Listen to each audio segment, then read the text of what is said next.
Boa noite, irmãos. Bom dia. Deus abençoe a todos. Que a graça do Senhor esteja sobre vocês.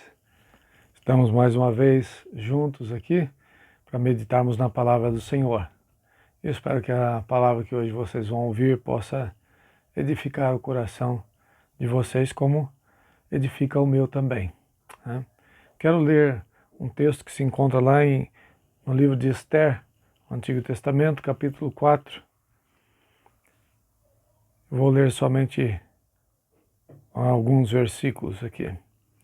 Verso 13 em diante. Então lhe disse Mordecai que respondessem a Esther: Não imagines que por estares na casa do rei, só tu escaparás de entre todos os judeus.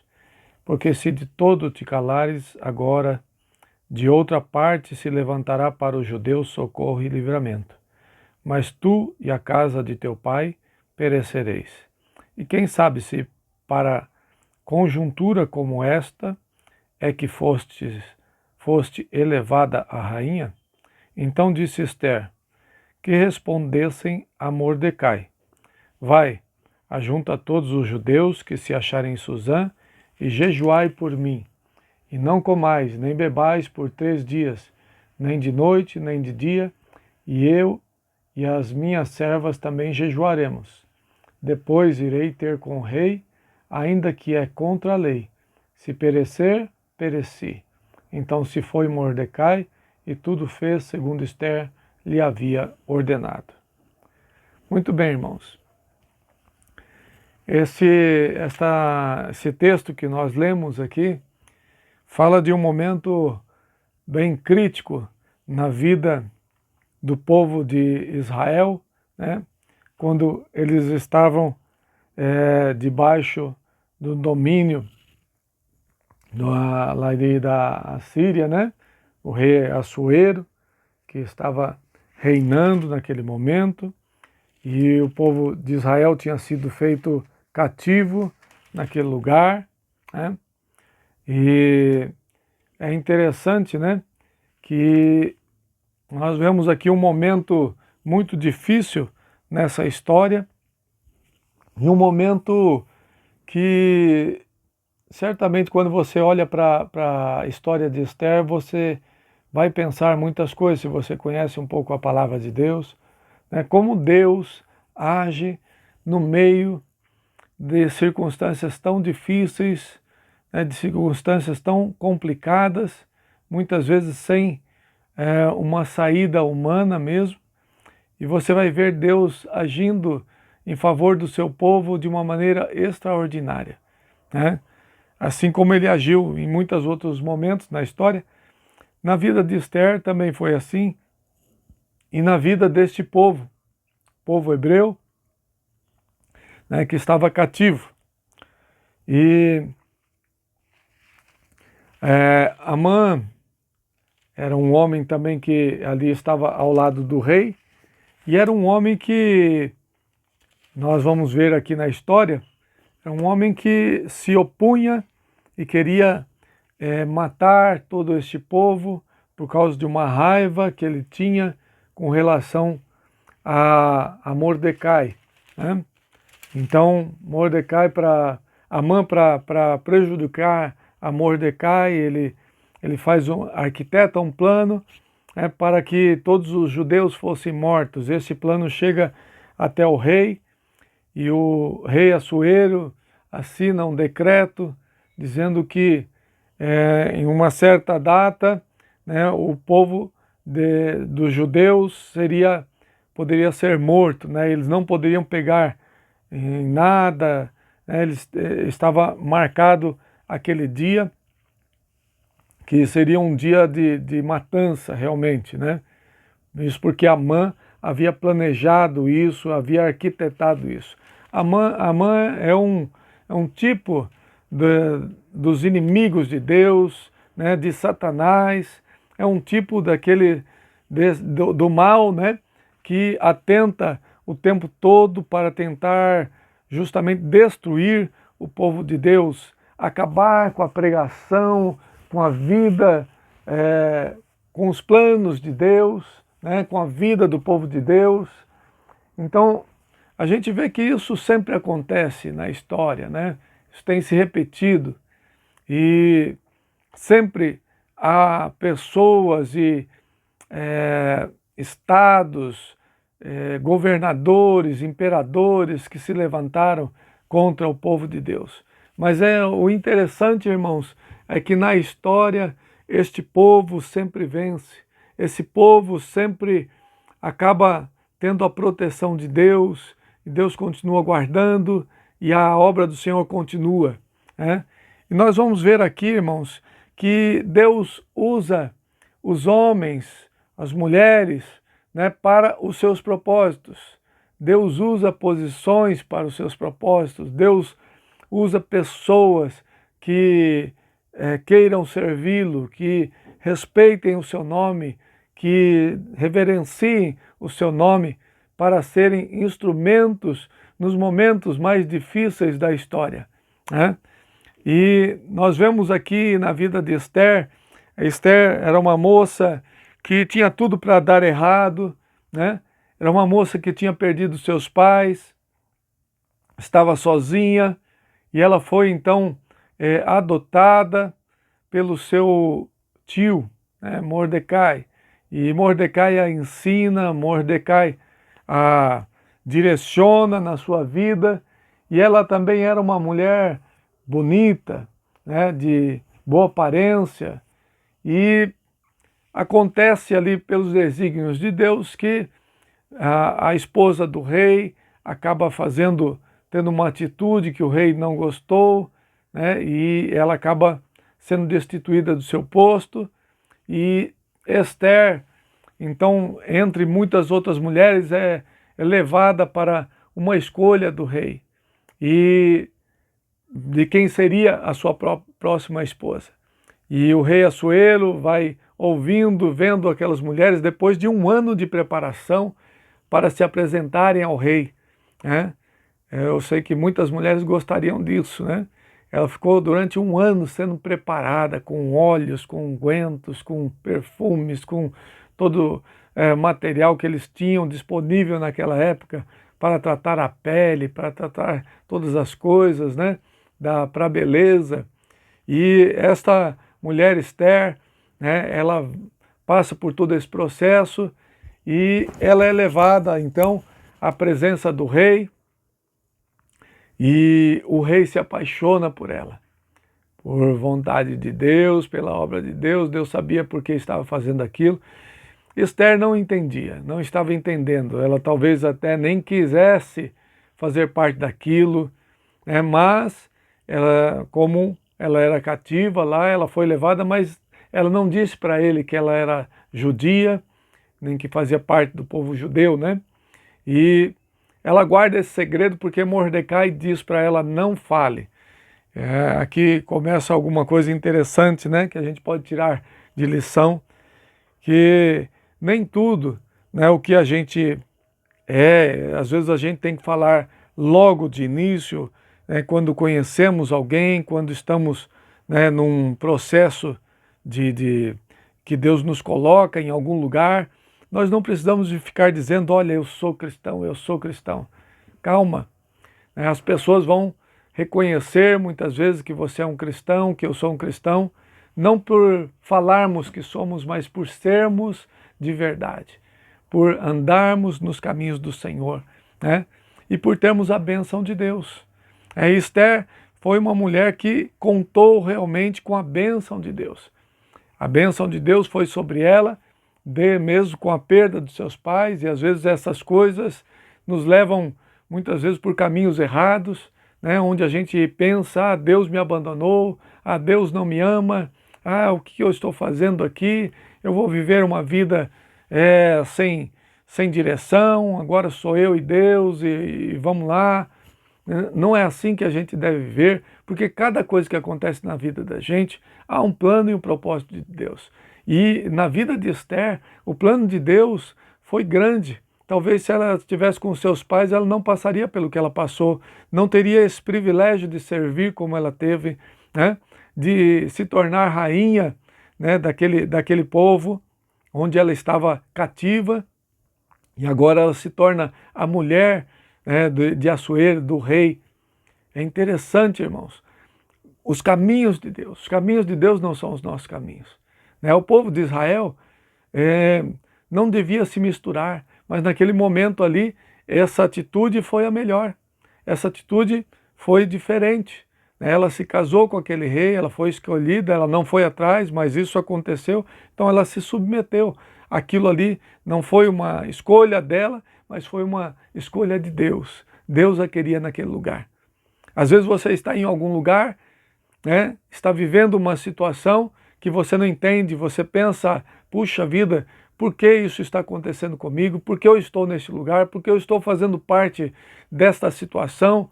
Né? Eu não gostaria, mas estou aqui. Às vezes a gente não entende os planos e os propósitos de Deus na nossa vida.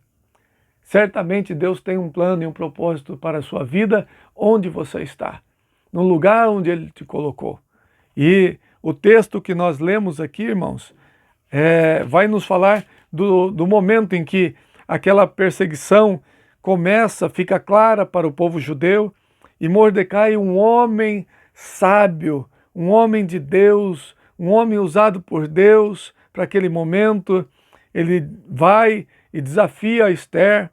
Olha, será que não é para esta hora que Deus te colocou aí? Esther estava talvez com receio de falar com o rei, e ela demonstra esse receio de falar com o rei, porque ela não poderia chegar à presença do rei de qualquer maneira, mas ela teria que fazer isso, e se o rei não a recebesse, ela poderia ser morta. Então, algo era bem difícil mesmo de se fazer, mas Esther, ela então diz para Mordecai, olha, se eu for, talvez o rei pode ter uma atitude que eu não queira, né? Que nós não queiramos, eu posso ser morta e tudo mais. E Mordecai diz para ela, olha, não imagines que por estares na casa do rei, só tu escaparás entre todos os judeus. Tome cuidado. Às vezes a gente está numa situação de privilégio que Deus nos coloca e a gente se acha melhor que os outros, a gente acha que a gente não tem que se envolver com a igreja, a gente acha que a gente não tem que se envolver com as questões que envolvem o povo de Deus, a gente acha que, não, minha vida está boa assim, eu não preciso sofrer, eu não preciso me envolver, se eu me envolver vai vir problema. Isso pode ter acontecido no coração de Esther, ela estava bem. Mas, irmãos, Mordecai traz uma palavra ali de desafio e fala, olha, pensa você que você vai sair ilesa se o mal vier sobre os judeus? Você pensa que você vai escapar?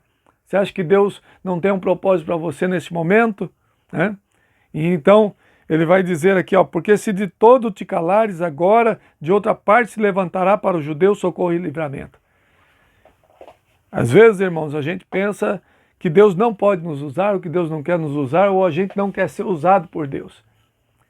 Tome cuidado com uma postura de isento, de isenção, não é comigo, porque o mal que está acontecendo ali pode sim vir a acontecer comigo. Então eu preciso de estar unido com o povo de Deus, nesse momento eu preciso de me envolver na oração, preciso me envolver com os irmãos que sofrem, eu preciso de me envolver com aqueles que passam necessidades, eu preciso me envolver, eu preciso repartir, eu preciso abençoar. Nós precisamos nos envolver com os nossos irmãos. Isso é muito importante, nós precisamos nos envolver com o reino de Deus. Se eu não faço nada pelo reino de Deus, eu vou sofrer as consequências. Se eu não defendo as causas do reino, eu posso sofrer as consequências. Se eu não defendo, por exemplo, a questão da vida no útero da mãe, se eu não me posiciono contra o aborto, irmãos, eu estou sendo conivente com o pecado. Se eu não me posiciono contra a liberação das drogas, eu estou conivente com o pecado. E essas coisas depois vêm sobre mim, vêm sobre minha família, vêm sobre os meus descendentes. Eu preciso me posicionar sobre a questão da corrupção, eu preciso me posicionar sobre várias coisas que estão acontecendo hoje em dia. Nós precisamos de ter esse compromisso, irmãos, com a verdade, com a palavra de Deus e com tudo o que acontece. nós temos que nos posicionar. Deus nos chama para esse momento. Ele diz aqui justamente isso, olha, mas se de todo te calares, agora de outra parte se levantará para os judeus socorro e livramento. Ou seja, Deus não depende de uma vida, mas Ele às vezes quer usar e nós não deixamos Deus usar. E Deus vai dar outro jeito, mas nós devemos fazer parte dessa história, entende?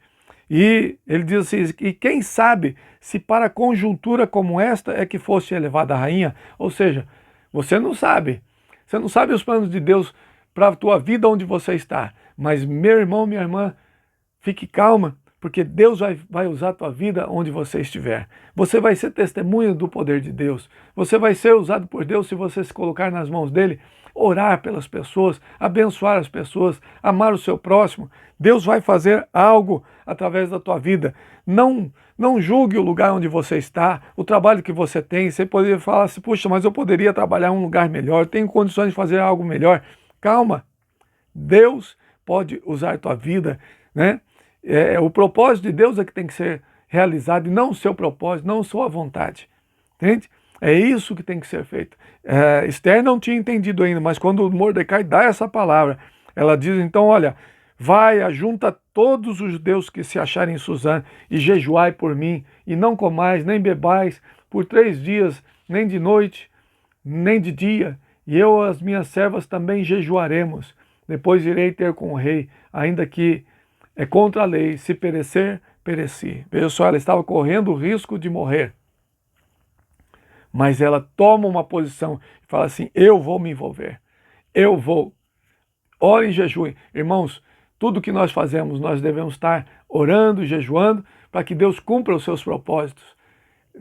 Neste momento da história, a igreja é importante. A igreja pode fazer a diferença. Nós devemos, irmãos, nos importar com aqueles que estão sofrendo, com aqueles que estão perecendo, com aqueles que estão passando por necessidades, com aqueles que estão enfermos. A igreja precisa se importar, a igreja precisa se posicionar, a igreja precisa ser palavra para essas vidas, a igreja precisa ser uma luz no final do túnel.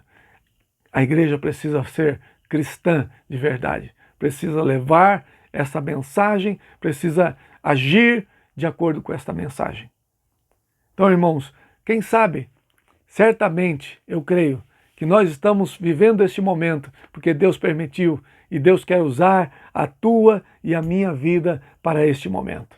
Em nome de Jesus, coloca a tua vida nas mãos de Deus. Peça a Deus que tenha misericórdia da tua vida, que Deus abençoe, que Deus use a tua vida onde você está, para aliviar a dor do coração das pessoas, para abraçar, talvez não fisicamente, certamente nesse momento não dá, mas ter uma atitude, né, de abraçar as pessoas, de abençoar as pessoas, de dar uma palavra de vida, uma palavra de conforto, uma palavra de esperança, uma palavra de vida eterna para essas pessoas. Em nome de Jesus, deixe Deus te usar no dia de hoje. Vamos orar. Ah, Senhor Deus, nós não entendemos os teus propósitos, nós não entendemos muitas vezes por que estamos vivendo neste momento, neste tempo, mas esse é o tempo que o Senhor nos deu para viver. Esta é a hora em que precisamos ser igreja, em que precisamos falar do teu amor, em que precisamos, ó Pai, dizer e manifestar esse poder e a graça do Senhor, ó Pai, através da oração, do jejum, através, ó Pai, do amor, do interesse pelas vidas, do interesse por aqueles que estão a morrer, que estão perecendo da dor emocional, da dor, Senhor Deus, da enfermidade mesmo física, ou de outros tipos de dores, Senhor Deus, de outros tipos de perseguições, de outros tipos de dificuldades nas suas vidas. Nós pedimos, põe tuas mãos, ajuda-nos, Senhor Deus, a ser bênção, Senhor Deus, na vida daqueles que estão ao nosso lado. Põe tuas mãos, opera, Senhor Deus, abençoa, fortalece a tua igreja, em nome de Jesus. Nós clamamos ao Senhor. E, ó Pai, visita, Senhor Deus, aqueles que estão necessitados, Senhor, os enfermos, Senhor, irmão querido, outros irmãos que precisam da tua graça, pastores e outras pessoas que não fazem parte mesmo do teu reino, mas que o Senhor tem certamente propósito na vida delas. Põe tuas mãos, guarda, livra, cura, restaura, Senhor Deus, para a glória do teu nome. Nós oramos, Senhor, e colocamos tudo nas tuas mãos. Usa a nossa vida nesse tempo, Senhor, difícil, mas é um tempo de desafio. Nós te agradecemos porque o Senhor nos chamou para este momento. Em nome de Jesus. Amém. Amém. Amém, irmãos. Deus abençoe os irmãos e vamos estar participando da igreja, dos desafios que nós temos pela frente. Muitas coisas nós teremos que fazer ainda. Muitas coisas nós temos que ajeitar, que ajustar na nossa vida, né? Nesses tempos agora. Mas Deus está conosco. Ele é o nosso refúgio, a nossa fortaleza. Ele é o Deus presente na nossa vida. Em nome de Jesus, Deus te abençoe. Fique na paz do Senhor. Amém.